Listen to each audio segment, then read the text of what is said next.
Not everyone who is applying for the diversity visa lottery has a required education. So for those people who don't have required education are supposed to have qualifying work experience.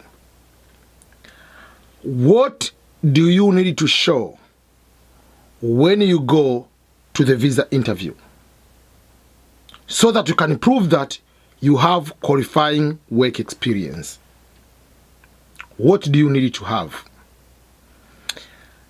Majority of people who are trying to qualify for the green card lottery through work experience without a required or meet a minimum high school educational requirement have had time sometimes to get the visa. Not because they don't have work experience, rather is because they fail to properly document the work experience.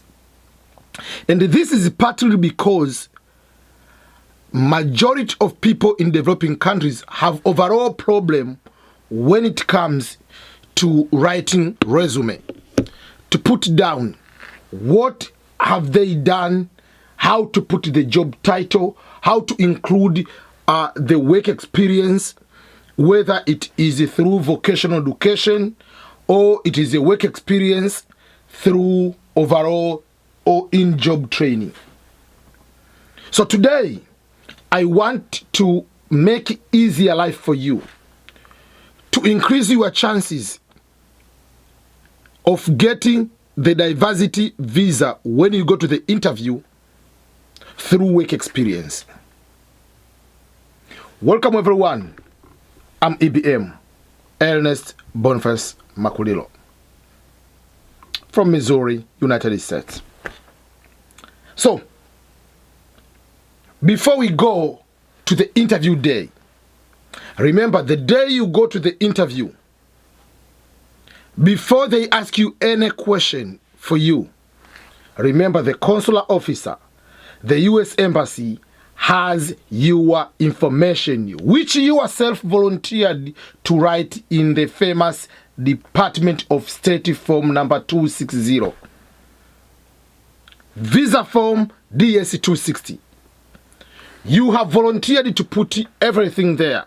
Your biographic information, date of birth, the place of birth, your whatever, where do you go to school, your work experience. And in the work experience, you have to know what to include, how to include. It is written there. What is the job title? Where, when did you work? What is the address of where you worked? Who was your supervisor? The contact of the person if they want to call. There are all this information over there, all the information about that particular company you worked. And there is a question. Does the job you are working or you worked required 2 years of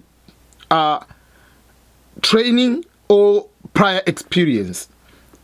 That is a very strong question and is one among the determining factor down the road. And you are supposed to have 2 years of qualifying. Listen to very careful. The keyword is not just a work experience, is qualifying work experience in the past 5 years.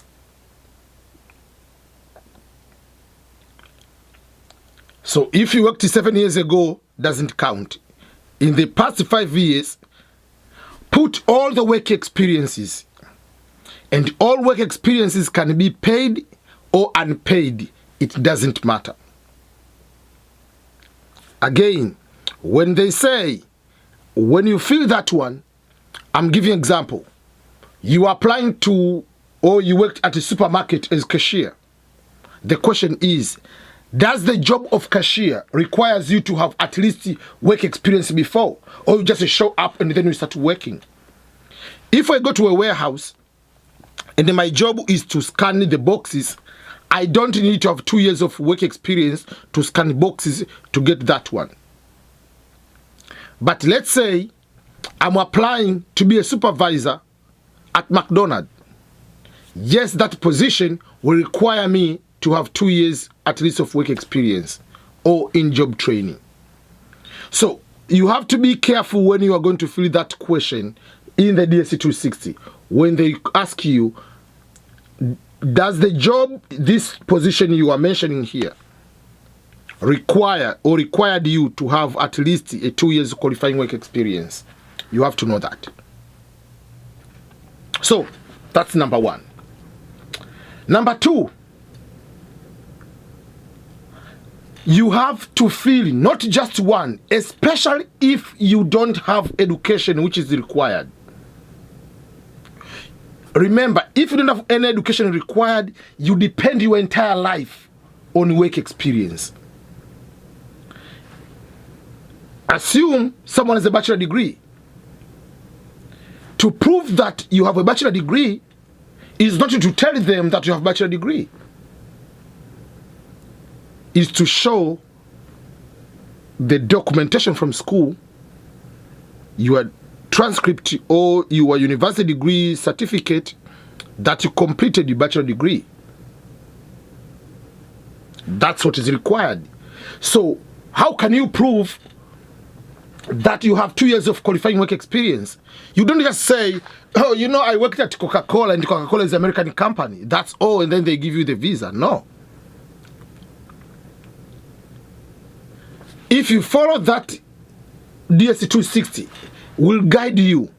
The title, responsibilities, whatever over there. Though you can go to the labor online labor website, you can be able to see if that job has the code 7 and above. But even before you go there, you have to know sometimes how to write resume, because sometimes you might not know how to put your job title and what are the duties and what qualifications usual for that particular position. Let's say, if you say you are a cook versus you are a chef, there is a little bit of difference when you use those terminologies. And then, where do you work? Is it into the bigger study? Did you go for culinary specialist education, culinary school, or you just start cooking on your own? So you need to articulate well. In other ways, before you go to fill the DSC 260 on education, write down your resume. Don't just start writing and you are just a thing from your head. Write down your resume. What are your job you have done? Paid, unpaid, from day to one in the past 5 years. The title, address, responsibilities, whether you required to have a certain particular on job or any other training before, who is your supervisor. Write on the piece of paper before you fill in the DSC 260. So when you have that one written down well, then you need to have documentation to prove that on the day of the interview. Remember, when Kentucky Consular Center, KCC, request for the documentation, they don't request for work experience or education. That is not their job. That is the embassy. And it's the embassy is the one deciding to give you the visa or not to give you the visa, mainly based on education and or work experience. So, despite filling the DSC 260, just in your case, what you wrote on the DSC 260, especially on the work experience, job title, responsibility, whatever, write also have on your printed paper and have the evidences. What are the types of evidences you need to have? Job contract, if you have. I don't say you must have everything I'm saying, but have a lot of evidence to prove. Contract. Even job letter, job offer letter, if you have. Have official letter written by the owner of the organization, your supervisor. EBM has been working from this day to this day. Up to today, came here as assistant program manager, now is a program manager for this particular company. The responsibilities are 1, 2, 3, 4. The job required to have 3 years of work experience, and the person met the requirement to get this particular job and has been performing everything beyond the expectation. Kind of that. If you need any other question, you have any question or concern, don't hesitate to call me. My phone number is this one and the email is this one. I'm the supervisor. So don't bring to me, what if I cannot get the letter? What if I don't have the contract? Then yes, they don't give you the visa. Simple like that. Remember, in the V2021, they selected 133,000. The V2022, they selected 119,000. They are going to give 55,000 visas. They have no worry to deny you the visa. So don't think that they'll feel any remorse, any sorry to deny you the visa. Failure to bring the documents they require, if they decide, there are certain documentation if you don't have, they are not going to deny you the visa. They will tell you, go and bring this documentation. For instance, if you say you are married and maybe you forgot to bring other documentation to prove that you are married, they will tell you to bring that documentation. They are not going to say you are denied. But if you fail to prove that you have proper education or work experience, finito, caputi, over, nothing else. So don't go there just by the matter, oh, if I don't have the, find a way to get all those evidences. Just assume you go to the interview, say, oh, you know, I have high school and bachelor degree, but I don't have the certificates. Who is going to give you the visa to trust you with that one? So if they can deny the visa because you don't have the high school, or you say you have bachelor, don't have the transcript, the same way they will deny you the visa if you say, I worked on Coca-Cola, I worked at McDonald's, I worked on this one. Where are the documents to prove those kind of things? So find a way to have all those documents. It is your responsibility to prove to them beyond reasonable doubt that you meet the required eligibility so that they can give you the visa. Otherwise, they will not feel sorry for them to deny you the visa, because if they deny you the visa, another person is going to get the visa. They know they have 119,000 for this for the V2022. They have no problem to deny you the visa. No. And someone else who has a high case number is praying for you to make that mistake so that you can be disciplined to get not to get the visa, so that they can also go to the higher number. So don't make any unnecessary mistakes. That's why when you go to get the letter, go and get the first letter, you call it the first notification that you have won. If you read that one, they say being randomly selected doesn't mean you have been given the visa. You have to fill the DSC-260 properly, the form, and follow all the other processes clearly to increase your chances of getting the visa.